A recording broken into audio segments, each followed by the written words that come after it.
Voltamos a apresentar Maravilhas Modernas. É uma fria manhã de primavera. O solo ainda está congelado. Dois grupos se encontram em um local pré-determinado. Um grito é ouvido e a tranquilidade matinal é abalada pelo som estridente de aço contra aço no campo de batalha.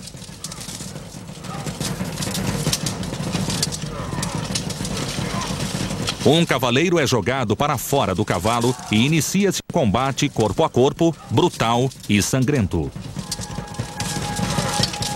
Embora bem protegidos por armaduras, os dois guerreiros sabem que só um sairá dali vitorioso.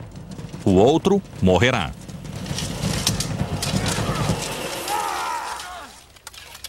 Felizmente para o derrotado, este vencedor é mais piedoso que o cavaleiro medieval.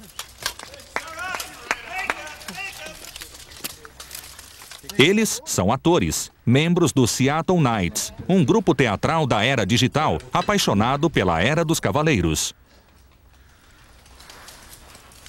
Os guerreiros medievais foram os combatentes que mais se protegeram na história da guerra.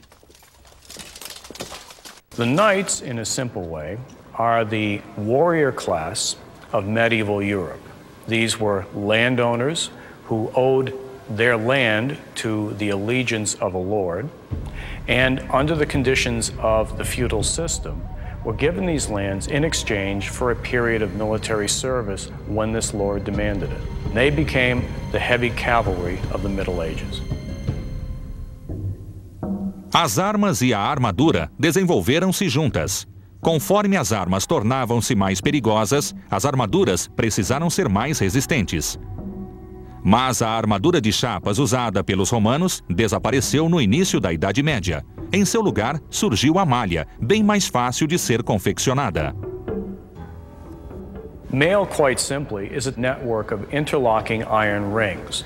Generally, you'll have one solid ring into which will be riveted 4 or 5 others, and a whole network of these rings will be built up to create a body armor that could cover the individual from the top of the head, quite literally, to the bottom of his toes.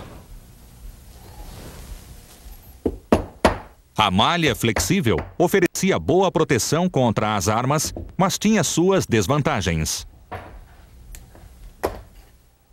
It wouldn't do much against a thrust or arrow point or any sort of very pointed dagger because you're concentrating a very large amount of force on a very small area. Plate armor is much more difficult for a point to penetrate. A combatant armed in plate armor would be almost invulnerable to thrusts with a sword or slashes with a sword.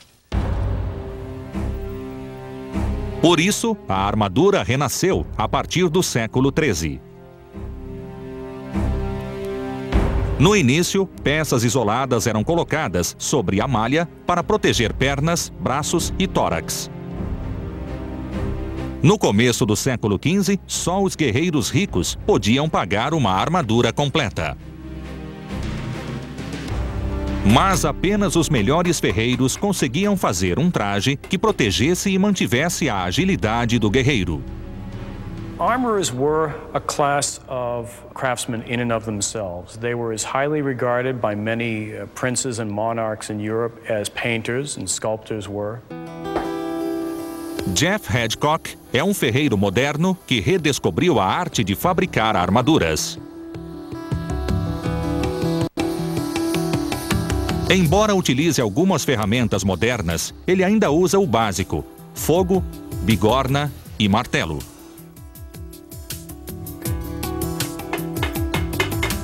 Hedgecock mantém a autenticidade histórica, estudando, medindo e fotografando meticulosamente armaduras antigas. O traje típico do século XV tinha mais de 125 placas individuais. Because an armor is, in effect, an exoskeleton. It's a shell to protect the soft parts of a body, and it's made up of rigid steel plates, and they all have to be small enough and configured and articulated on each other, meaning pivoted on each other, to allow that body inside to move.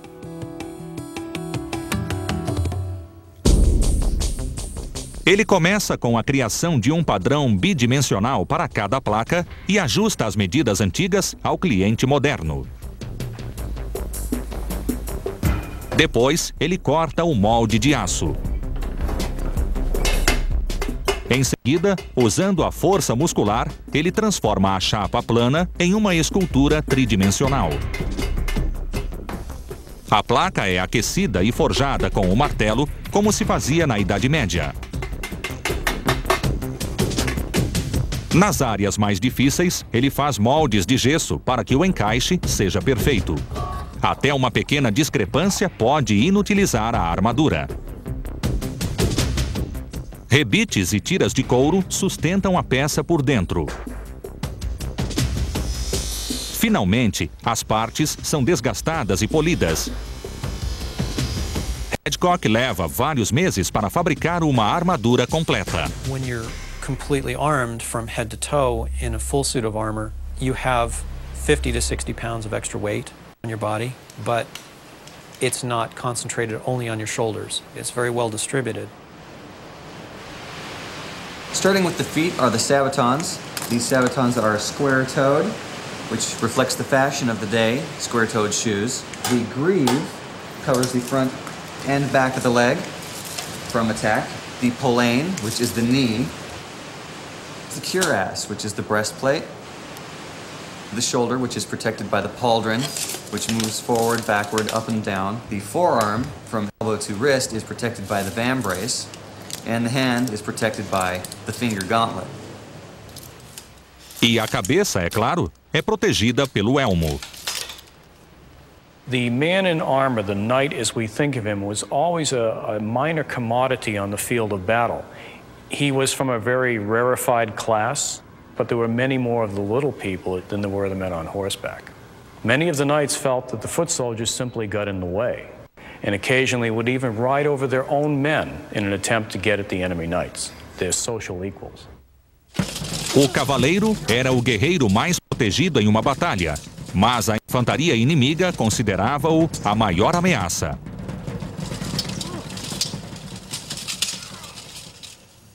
This is a typical staff weapon of foot soldiers of the 15th and 16th century. It's a weapon known as a halberd. It combines three weapons in one. It has a spike, almost like the pike of ancient Greece, that would be used to thrust. It has a cutting-edge axe head designed to give vicious cutting blows.